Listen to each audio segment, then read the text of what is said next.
आप सबको हमारा नमस्कार।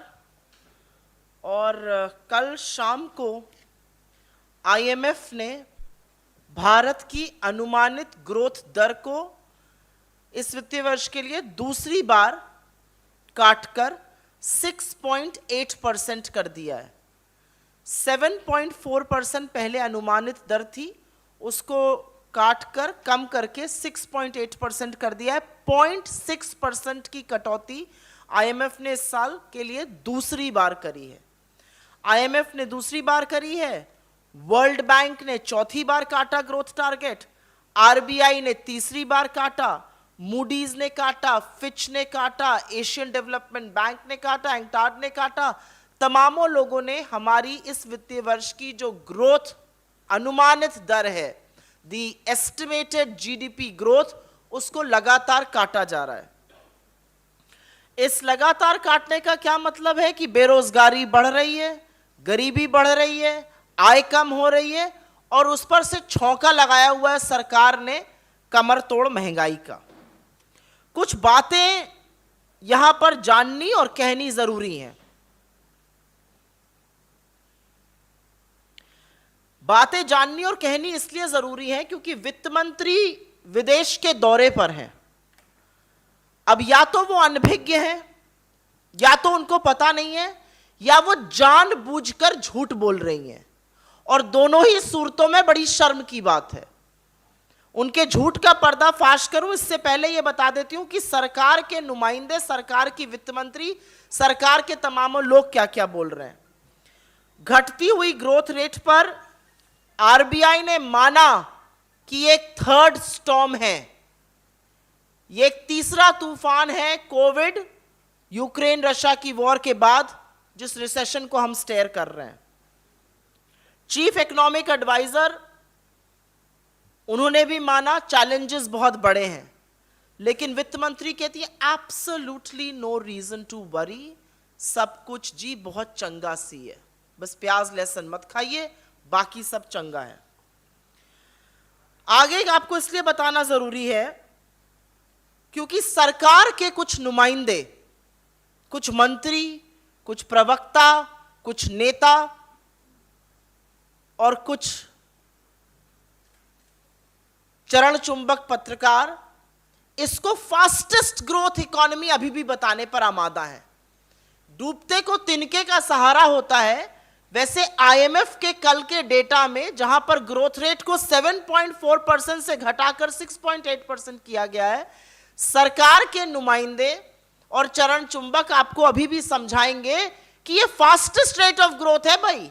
चाइना तो 4.4% पे कर रहा है, अमेरिका 1% पे कर रहा है, हम तो 56 इंच की छाती लेकर 6.8% पे ग्रो कर रहे हैं। अब या तो वो इतने महामूर्ख हैं कि वो इकोनॉमी की ई बराबर समझ नहीं रखते हैं, या बेचारों के व्हाट्सएप में जो आ जाता है वो खर्रा चलाने लगते हैं। हमारी इकोनॉमी का साइज 5 नहीं 3 ट्रिलियन डॉलर है। चाइना की इकोनॉमी का साइज 17.5 से 18 ट्रिलियन डॉलर के बीच में है, और यूएस की इकोनॉमी का साइज 21 ट्रिलियन डॉलर के बीच में है। तो 21 ट्रिलियन डॉलर की इकोनॉमी अगर 1% पे बढ़ेगी और 17 से 18 ट्रिलियन डॉलर के बीच की इकोनॉमी अगर 4.5% पे बढ़ेगी, वो हमसे फिर भी ज्यादा बढ़ेगी, क्योंकि हमारा जीडीपी का अनुमानित साइज 3 ट्रिलियन डॉलर है। तो 3 ट्रिलियन डॉलर पे आप उछलते रहिए, कूदते रहिए 6%। आपसे जो 7.5 गुना ज्यादा बड़ी इकोनॉमी है वो भी बढ़ रही है, जो आपसे 8 गुना ज्यादा इकोनॉमी है वो भी बढ़ रही है। और आप लोगों को भ्रमित करने के लिए यह समझाते रहिए कि हम तो भाई फास्टेस्ट ग्रोइंग इकोनॉमी है। No, you are not the fastest growing economy, because आपकी चीजें, आपकी असलियत में अंतर है। आपकी इकोनॉमी का साइज छोटा है, आप यहां से छलांग यहां तक की लगाइएगा, लेकिन जो वो यहां पर है वो छलांग आपसे और ऊंची लगा रहा है। और इस फास्टेस्ट तथाकथित ग्रोथ रेट में हो क्या रहा है?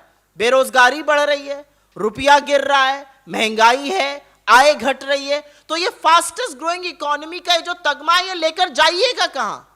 Where will you wear this badge of honor? Because this badge of honor amounts to nothing. It amounts to absolute zero. आज सरकार एक और बात कहती है। एक बात तो यह कि इन्होंने भ्रमित करने भी कहा कि हम फास्टेस्ट ग्रोइंग इकोनॉमी है, जिसका पर्दाफाश हमने किया। दूसरी एक और बात कहते हैं कि ऐसा है, सब कुछ वैश्विक है, हम क्या कर सकते हैं। तो अगर हाथी बांध के खड़े होना था आपको, तो आप सरकार में क्यों हैं? आइए बैठिए विपक्ष में, हम आपको दिखाते हैं करके। क्या ये कोई सरकार कह सकती है, क्या कोई सरकार इस आपदा के वक्त में अपने हाथ खड़े कर सकती है ये कहकर कि हम क्या कर सकते हैं? ये तो एक्सटर्नल शॉक है।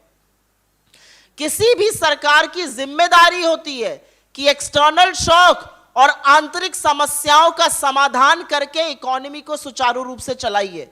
हमने तो 2013 में टेपर टैंट्रम के दौरान नहीं कहा था ये वैश्विक कारण है।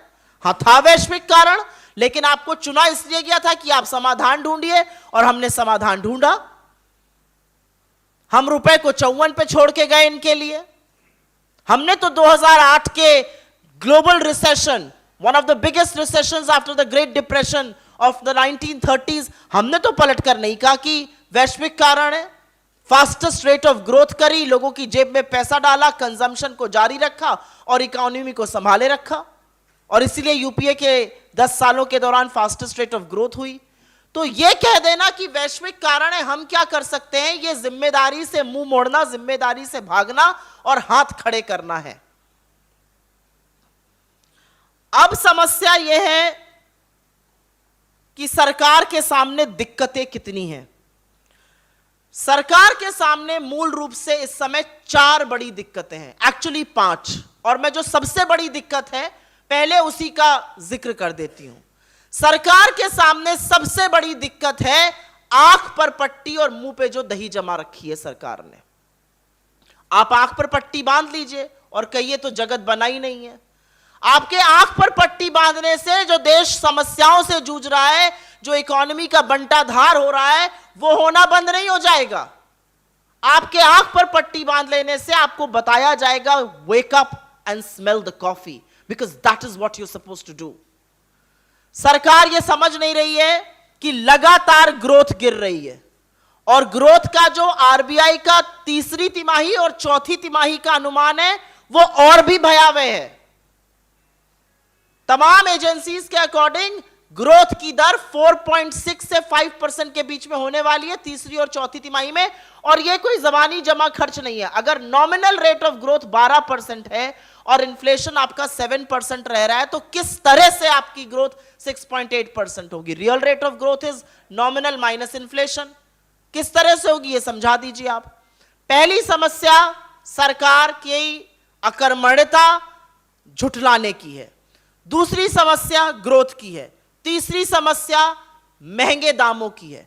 आज भी कच्चे तेल का दाम $116 से गिरकर 91-92 के बीच में चल रहा है, लेकिन हम जी दाम कम नहीं करेंगे। और लालच कैसा कि सारा पैसा कमाया जाएगा सेस के जरिए, जिससे कि राज्यों के साथ साझा ना करना पड़े। उससे बड़ी समस्या रुपए के टूटने की। रुपया जिस तरह से टूट रहा है उससे इन्फ्लेशन और बढ़ेगा, समस्याएं और बढ़ेंगी। 82 के पार रुपया, 83 के बाद 84, शतक लगाने की तैयारी मोदी जी पूरी तरह से कर रहे हैं। और करंट अकाउंट डेफिसिट, जानकारों की सुनिए तो करंट अकाउंट डेफिसिट 3.4% पे है।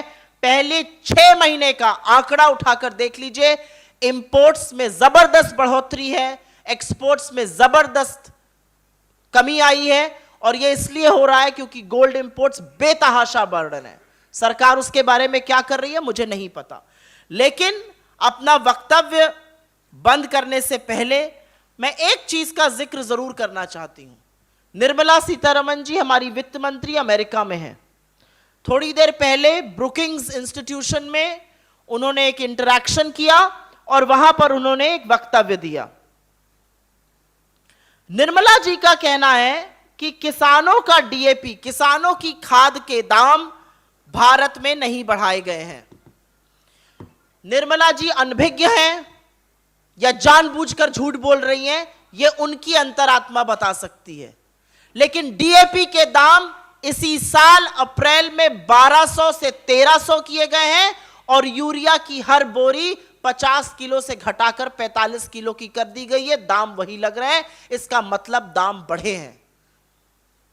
तो बिना पलक झपकाए झूठ बोलना क्या होता है, यह निर्मला सीतारमण जी अच्छी तरह से प्रधानमंत्री मोदी जी से सीख चुकी हैं।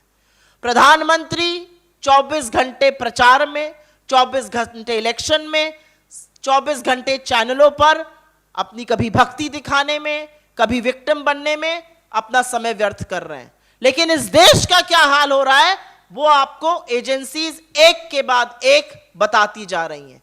3% ग्रोथ हुई है पिछले 3 साल में, अगर वास्तविक आंकड़ा देखकर चलिए तो चाहे आईएमएफ हो, वर्ल्ड बैंक हो, मूडीज हो, फिच हो, एडीबी हो, इनके पीछे आप ईडी लगा दीजिए, इनके पीछे आप एक सीबीआई केस लगा दीजिए, ये इंटरनेशनल साजिश बता दीजिए, लेकिन असलियत यह है कि आपके झूठ का बार बार पर्दाफाश होता है। आप बार बार खड़े होकर भ्रमित करने की बातें करते हैं, भ्रामक बातें करते हैं। तो या तो आपकी